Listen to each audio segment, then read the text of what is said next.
नमस्कार दोस्तों, the exam hacker channel में आपका स्वागत है। दोस्तों, हम लोग यूपीपीसीएस 2019 के ज्योग्राफी ऑप्शनल के पेपर 1 के क्वेश्चन को हम लोग डिस्कशन कर रहे हैं। अभी तक हम लोग ने फिजिकल ज्योग्राफी के सारे क्वेश्चन को हम लोग डिस्कस कर चुके हैं और ह्यूमन ज्योग्राफी के भी कुछ क्वेश्चन को हम लोग डिस्कशन कर चुके हैं। अब जो आज का क्वेश्चन है वो आप देखोगे ह्यूमन ज्योग्राफी के पॉपुलेशन एंड सेटलमेंट ज्योग्राफी जो सेक्शन है उसका पार्ट है और माइग्रेशन से रिलेटेड है। तो आज का प्रश्न देख लेते हैं। आज का प्रश्न है दोस्तों, explain the recent trend of international migration. अंतर्राष्ट्रीय स्थानांतरण के अभिनव प्रवृत्तियों की व्याख्या कीजिए। यहाँ पे आप देखना कि रिसेंट ट्रेंड पूछा है, हिस्टोरिकली नहीं पूछा है। जैसे हिस्टोरिकली यदि देखोगे तो इंडिया और पाकिस्तान के बीच बहुत ज़्यादा माइग्रेशन हुए हैं। पाकिस्तान बांग्लादेश या बांग्लादेश इंडिया, या आप देखोगे कि अलग अलग देशों में जो विभाजन हुए हैं उससे माइग्रेशन होते हैं, लेकिन उसके बारे में नहीं पूछा है। अभी करंट में क्या इंटरनेशनल माइग्रेशन का ट्रेंड है, क्या प्रवृत्तियां हैं, उसके बारे में पूछा है। 10 नंबर के क्वेश्चन है दोस्तों, जिसको आप अच्छे से अटेम्प्ट कर सकते हैं। तो इंट्रोडक्शन पार्ट, जैसा कि हर आंसर में 3 पार्ट होते हैं, इंट्रोडक्शन, बॉडी और कंक्लूजन। इंट्रोडक्शन में आप बता सकते हैं कि इंटरनेशनल माइग्रेशन होती क्या है, या कुछ देखो ये करंट अफेयर से रिलेटेड है तो इसमें आप देख सकते हो कुछ रिपोर्ट्स आप मेंशन कर सकते हो जो इंटरनेशनल जर्नल द्वारा पब्लिश किया जाता है माइग्रेशन के लिए, तो उसमें भी आप कुछ कोट कर सकते हो। तो हम लोग देख लेते हैं इंट्रोडक्शन में क्या क्या लिख सकते हैं। तो इंट्रोडक्शन में सबसे पहला तो आप सिंपल लिख सकते हो कि इंटरनेशनल माइग्रेशन होती क्या है। तो इंटरनेशनल माइग्रेशन क्या होती है दोस्तों, कि रेसिडेंस का चेंज होता है जनरली माइग्रेशन, और यदि रेसिडेंस का change one country to other country होता है तो उसको बोलते हैं इंटरनेशनल माइग्रेशन। और इंटरनेशनल माइग्रेशन जनरली 2 फैक्टर के द्वारा होता है, पुल और पुश। मान लो ये सोर्स है और डेस्टिनेशन है, तो यदि डेस्टिनेशन पे बहुत अच्छी इकोनॉमिक अपॉर्चुनिटी या अच्छे चीज़ें हैं तो पुल फैक्टर डेस्टिनेशन क्या करेगा, पुल करेगा यहाँ से माइग्रेट होने के लिए। पुश फैक्टर क्या होती है, सोर्स में कुछ वहाँ पे गड़बड़ चल रही है, जैसे पॉलिटिकल इंस्टेबिलिटी, इकोनॉमी अपॉर्चुनिटी अच्छी नहीं है या कुछ फैसिलिटीज़ नहीं है, तो यहाँ पे जो बंदे होंगे उसको पुश करेगी डेस्टिनेशन में यहाँ से प्लान करने के लिए। तो 2 फैक्टर, पुश और पुल फैक्टर रिस्पॉन्सिबल होती है इंटरनेशनल माइग्रेशन या माइग्रेशन के लिए। तो ये ऐसा आप इंट्रोड्यूस कर सकते हैं। या कुछ आप जैसे रिसेंट का जो करंट से रिलेटेड जो आप रिपोर्ट्स हैं कुछ, उसको भी आप मेंशन कर सकते हैं।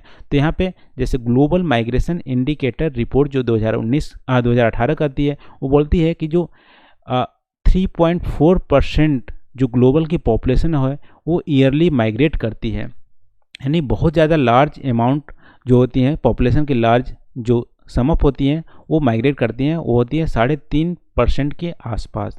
और फिर इंटरनेशनल माइग्रेशन रिपोर्ट 2019 को भी आप कोट कर सकते हो। इसमें बताया है कि इंडिया से माइग्रेशन बहुत ज़्यादा होती है, यानी कि पूरे वर्ल्ड में इंडिया टॉप करता है माइग्रेशन, इंडिया से माइग्रेट करने में, यानी इंडिया से सबसे ज़्यादा लोग माइग्रेट करते हैं पूरे विश्व के देशों में। तो आप देख लो इंडिया के जो 17.5 मिलियन जो पीपल हैं इंडियन, वो एब्रॉड में रहते हैं।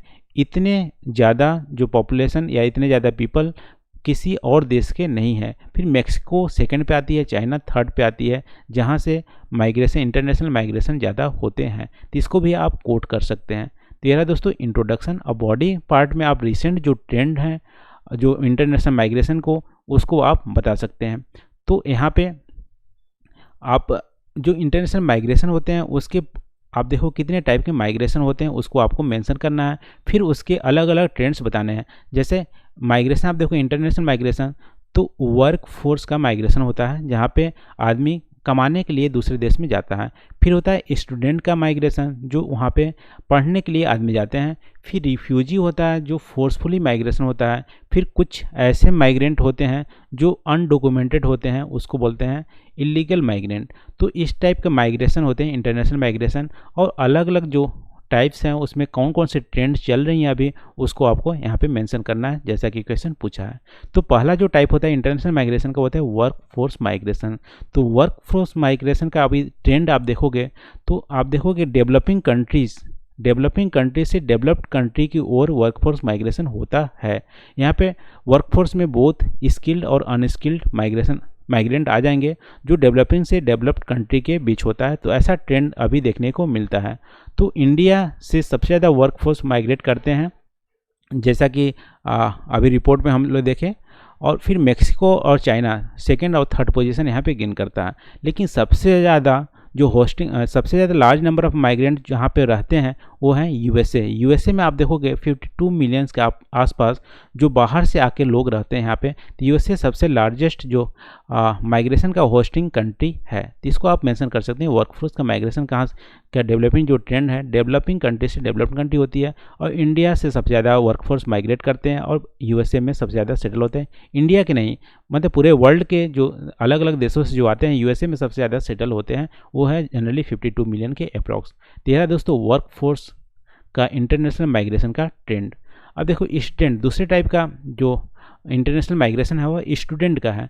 तो स्टूडेंट को आप देखोगे यहाँ भी ट्रेंड आपको देखने को मिलेंगी, डेवलपिंग कंट्री से डेवलप्ड कंट्री के बीच स्टूडेंट का माइग्रेशन ज़्यादा होता है, क्योंकि डेवलपिंग कंट्री में उतनी अच्छी आप देखोगे फैसिलिटीज़ नहीं होती एजुकेशन के। जैसे इंडिया में आप देखोगे कि टॉप जो 200 जो यूनिवर्सिटी हैं उसमें सिर्फ 2 ही इंडिया के यूनिवर्सिटी का रैंक आया है। तो इंडिया में देखोगे कि एजुकेशन की क्वालिटी उतनी अच्छी नहीं है as compare to developed country जैसे यूके, अमेरिका, ऑस्ट्रेलिया, इस तरह से।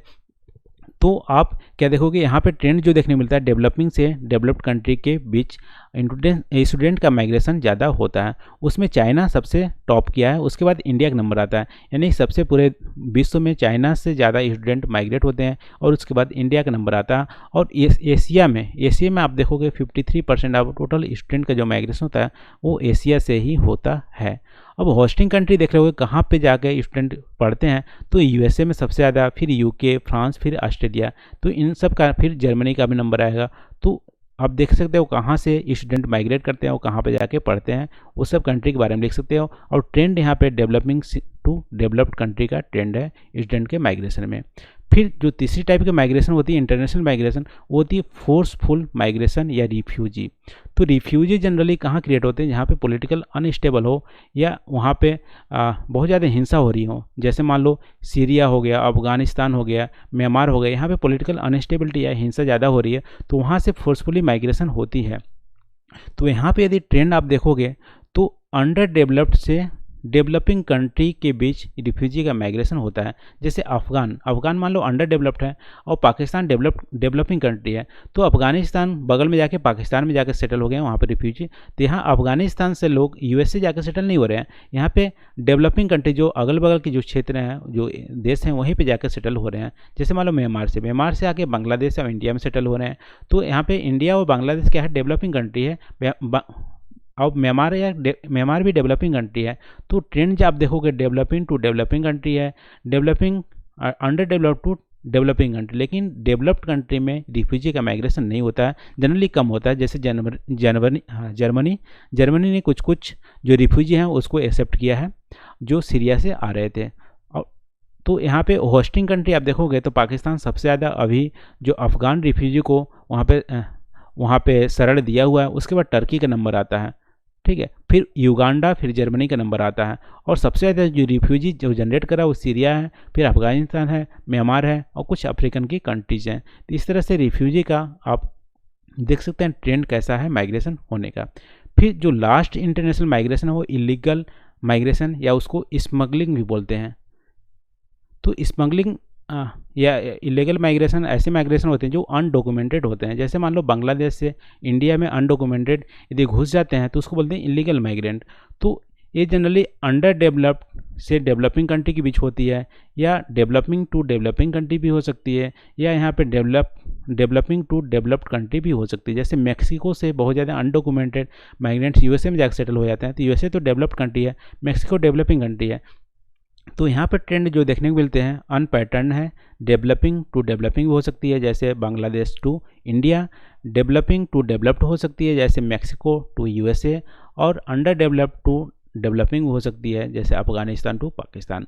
तो यहाँ पे इलीगल माइग्रेंट्स या स्मगलर का ट्रेंड ऐसा देखने को मिलता है इंटरनेशनल माइग्रेशन का। तो दोस्तों आज के क्वेश्चन में हम लोग इंटरनेशनल माइग्रेशन के कितने टाइप हैं वो भी देखें, और अलग अलग जो टाइप्स हैं उसके पैटर्न भी देखें कि किस पैटर्न से इंटरनेशनल माइग्रेशन होती है, उनका ट्रेंड क्या है जो क्वेश्चन में पूछा गया था। और इंट्रोडक्शन पार्ट में कुछ जो रिपोर्ट्स हैं उसको भी हम लोग कोट किया, और इंटरनेशनल माइग्रेशन की डेफिनेशन भी यहाँ पे हम लोग सीखें। तो आज के क्वेश्चन बस इतना ही दोस्तों।